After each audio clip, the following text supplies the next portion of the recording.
purple hair, lazy fucks hate your fucking parents, you hate your boss, you hate anybody that holds you accountable. Accountability is a fucking word you have never uttered in your fucking life. Because if you had, you would quickly change from a liberal Democrat to a fucking conservative Republican where we believe in accountability.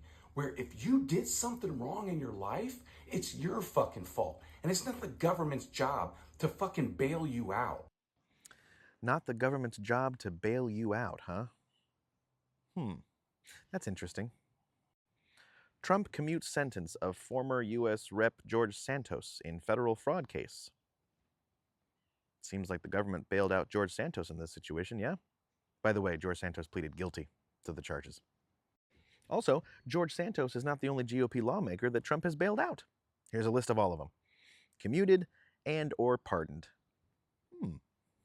Oh, and who could forget the 1,500 people who screwed up and it should have been their fault and not the responsibility of government to bail them out, who were bailed out by Donald Trump's government for their crimes connected to January 6th, many of whom pled guilty to those crimes.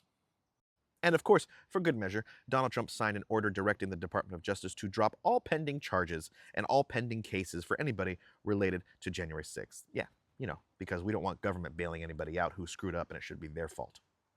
And my last point I'll make here is you can stop.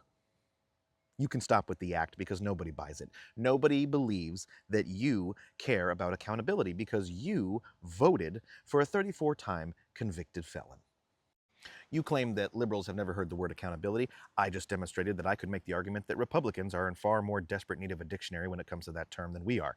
However, I am going to posit two terms to you that I don't believe you have ever heard. The first one being cognitive dissonance. The second one is the Dunning-Kruger effect. Do me a favor, go look them up, check them out. Tell me what you find.